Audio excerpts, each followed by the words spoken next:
अस्सलामुअलैकुम। आप मुलाज़ा फरमा रहे हैं सदाए महरूमीन चैनल और मैं हूं तालिब नकवी एडवोकेट। नाज़रीन, pensioners action committee national bank of Pakistan के सेक्रेटरी जनरल जनाब ज़फ़र सादिक आज फिर हमारे स्टूडियो में मौजूद हैं और ये आपको वजाहत के साथ गुज़श्ता जो कन्वेंशन हुआ है पेशावर में उसकी जो तफसील है वो भी बताएंगे। लेकिन इससे पहले कि वो अपनी बात शुरू करें, मैं दीगर पेंशनर्स से भी कुछ बात करना चाहूँगा और ख़ास तौर पे पीटीसीएल के पेंशनर्स। जैसा कि आप जानते हैं कि इनकी अददी अक्सरियत बहुत ज़्यादा नहीं है as compare to PTCL pensioners, लेकिन आप इनकी ज़बानी सुनेंगे कि माशाल्लाह किस कदर मुनज़्ज़म अंदाज में इन्होंने अपना कन्वेंशन मुनक्किद किया और आइंदा ये क्या करने वाले हैं। तो मैं ये कहता हूँ कि ये मिसाली जद्दोजहद है।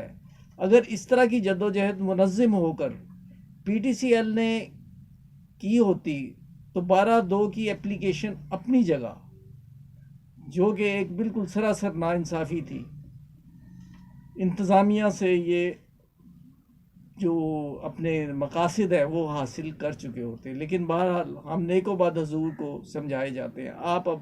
मैं अब देता हूँ ज़फ़र सादिक साहब को, वो अब आपको पेशावर कन्वेंशन की कहानी सुनाएंगे। ओवर टू ज़फ़र सादिक साहब। अस्सलाम वालेकुम। तालिब भाई, आपका बहुत शुक्रिया और ख़ासकर सदाए महरूमीन चैनल का बहुत बहुत शुक्रिया कि आप हमारी आवाज़ को उठा रहे हैं, बुलंद कर रहे हैं। और हमारी ये भी दुआ है कि आपकी वजाहत से ये आवाज़ अक़ाम बाला तक पहुँचे, ताकि उनको एहसास हो कि नेशनल बैंक के 11,000 से ज़्यादा बशमूल 3,000 बेवाएँ जो इस वक्त जिस कस्म पुरसी की हालत में हैं और जो सफ़ेद बालों वाले इस वक्त तड़प रहे हैं, ज़हनी टेंशन का शिकार हैं, डिप्रेशन के मरीज़ बन चुके हैं, उनके बारे में आपकी आपकी वजह से आवाज़ ऊपर तक पहुँचे, ताकि वो इसका को हल निकाल सकें। इस मैनेजमेंट से, नेशनल बैंक की इस इंतज़ामिया से, और माजरत के साथ, क्योंकि तालिब भाई आप एडवोकेट हैं, मगर मैं इंतहाई माजरत के साथ ये भी कहना ज़रूरी समझता हूँ, चाहे कुछ भी हो जाए, हमने तो एक फ़ैसला कर लिया, जो होगा देखा जाएगा, कि आपकी मुल्क की अदालतें इंसाफ मुहैया नहीं कर रही। आपकी मुल्क की अदालतें सिर्फ इशराफिया के लिए हैं। इशराफिया के लिए रात के टाइम भी अदालत खोल दी जाती है, छुट्टी वाले दिन भी अदालत खोल के उनको रिलीफ दिया जा रहा है। हम 4 साल से रिव्यू पिटीशन की डेट के मुंतज़िर हैं कि रिव्यू पिटीशन का फ़ैसला आए और हमें पता चले कि हम कहाँ स्टैंड कर रहे हैं। ये सब मिली भुगत हो रही है। इसमें गवर्नमेंट भी शामिल है, इसमें अदलिया भी शामिल है, इसमें मैनेजमेंट भी शामिल है। हमने एक करारदाद जो लाहौर में 4 सितंबर को हमारा कन्वेंशन हुआ था पंजाब का, उसमें हमने 4 करारदादें पेश की थी, जिसमें था कि इंतज़ामिया सुप्रीम कोर्ट में, इंतज़ामिया अगर मुखलिस है पेंशनर्स के साथ, तो इंतज़ामिया सुप्रीम कोर्ट में दायर रिव्यू पिटीशन वापस लेकर अदालती फैसलों के मुताबिक हमारी वाजबात अदा कर दे। 2010 से पार्लियामेंट से मंजूर बजट की इंक्रीज हमें दे दे। इसके अलावा हमने ये कहा था कि इंतज़ामिया ने जो अपना सर्कुलर जारी किया था 87/91, उसके तहत पेंशन को फिक्स किया जाए। फिर उसके बाद हमने एक मुतालबा करारदाद ये भी मंजूर करवाई थी कि सदर बैंक ने 5 नवंबर 2020 को अपने चैम्बर में बैठकर ये मेरे साथ वादा किया था कि मैं मेडिकल पॉलिसी को तब्दील करवा रहा हूँ, 3 महीने का पीरियड दे दें। आज नवंबर से लेकर अक्टूबर ख़त्म हो रहा है और उनके 3 महीने भी मुकम्मल नहीं हुए। इंतहाई झूठे हैं ये बात। बार इसके फिर पे डालते हैं कि उनके मैं झूठ कैसे उनके झूठ में बताऊंगा, उनकी मुनाफ़क़तें क्या क्या हैं वो भी बताऊंगा, और उन्होंने बैंक में क्या क्या इमानत में ख़यानत किया वो भी एक तफसील से बताऊंगा। इस वक्त मैं पेशावर कन्वेंशन इंतहाई डिसिप्लिन कन्वेंशन था। मैं मशकूर हूँ पेशावर की पेंशन एक्शन कमेटी की सूबाई तंजीम के सरबराह जनाब हुकम सैयद साहब और उनकी पूरी टीम का, कि जिन्होंने इतना मुनज़्ज़म कन्वेंशन वहाँ पे ऑर्गेनाइज़ किया कि जिस वक्त हम वहाँ पर पहुँचे हैं हॉल में, मरकज़ी क़यादत, मैं और मेरे कायम मुकाम चेयरमैन, जनाब हमारी कमेटी कायम मुकाम चेयरमैन तारिक सईद भट्ट साहब, हमारे साथ अब्बास साहब हमारे फाइनेंस सेक्रेटरी थे, हमारे सेंट्रल कमेटी के रुकन जनाब ताहिर हमीद साहब हमारे साथ थे, गुजरांवाला से सूबाई, जो हमारे सूबाई अपना पेंशन एक्शन कमेटी पंजाब के चेयरमैन हैं, जनाब अपना सादिक जमील पाशा साहब। पिंडी से हमारे रऊफ़ खान साहब जो पंजाब के सेक्रेटरी जनरल एक्शन कमेटी के, वो भी आए।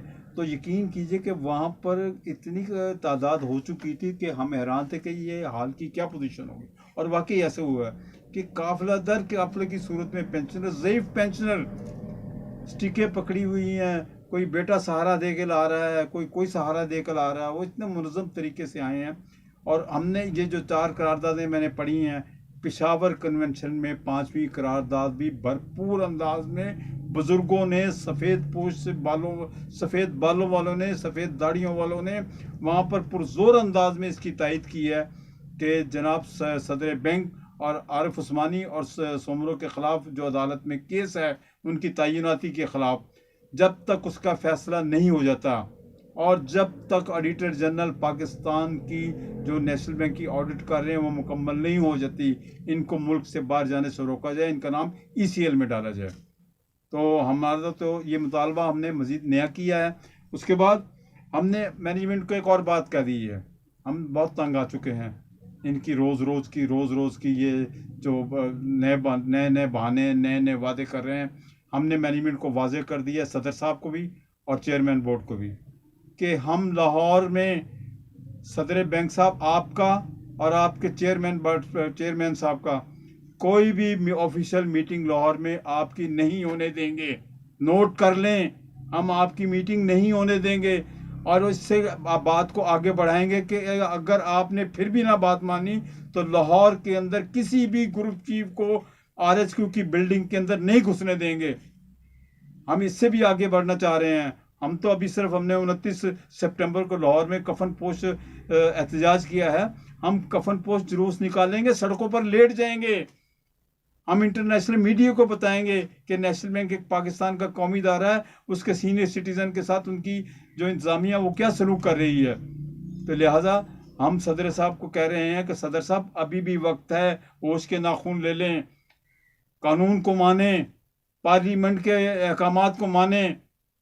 आपने 1973 के कानून की खिलाफ वर्जी कर रहे हैं, आप पर तो आर्टिकल 6 लगना चाहिए। आप पाकिस्तान में जो ऑफिसर एसोसिएशन जो सबसे पुरानी 1973 आइन के तहत बनी हुई हैं, आप उनको नहीं तस्लीम कर रहे। तो सदर साहब फिर आप तस्लीम किसको कर रहे हैं?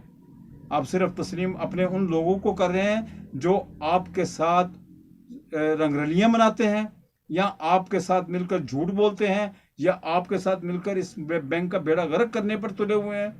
तो अब हम इंशाअल्लाह ताला जिन लोगों ने ये खून दिया है इस बैंक को यहाँ तक पहुँचाने के लिए, और जो आज की वर्किंग फोर्स है, हम सब अगर जिस दिन मिल गए सदर साहब, फिर आपके लिए यहाँ से निकलना बहुत मुश्किल होगा। ये आपको मैं वार्निंग दे रहा हूँ। बहुत बहुत शुक्रिया, थैंक यू वेरी मच। बहुत शुक्रिया ज़फ़र सादिक साहब। और मैं मैनेजमेंट से ये कहना चाहूँगा, आपको इनके अल्फाज पर इतराज़ हो सकता है, लेकिन आप ज़रा ये सोचिए कि डिस्पैरिटी जब अपने आखिरी हदूद को छूने लगती है तो फिर खुदा न खास्ता कोई नाखुशगवार वाक़या भी हो जाता है। मैंने हमेशा पेंशनर समेत तमाम लोगों से ये कहा है कि कभी कानून अपने हाथ में ना दें, लेकिन क्या मैनेजमेंट का ये फ़र्ज़ नहीं बनता कि वो उनके जायज़ हक़ को वापस दें। आज के लिए नाज़रीन इतना ही। मैं दोबारा मशकूर हूँ माज़रत के साथ तालिब भाई, एक बात, सिर्फ एक जुमला, आखिरी जुमला। आपने कानून की बात की है, हम कानून में रहते हुए, मगर हम एक बात साफ कह दें कि हम अब जो हमसे बन पड़ेगा हम करेंगे। हमें आप सदर बैंक साहब गोलियां मरवा दें, हमें मरवा दें, आप अच्छे रहेंगे, वगरना हम आपके साथ बहुत गलत अंदाज में पेश आएंगे। तो नाज़रीन, बस हमने इनका जो भी इनका कैथारसिस था वो हो गया। और अब इसके साथ ही आप इजाज़त दीजिए, और इससे पहले मैं आपसे रिक्वेस्ट करूंगा कि अगर सब्सक्राइब नहीं किया तो सब्सक्राइब करके बेल आइकन को क्लिक करें, और मैं आपकी राय का मुंतज़िर रहूँगा। Thank you very much. Allah हाफ़िज़।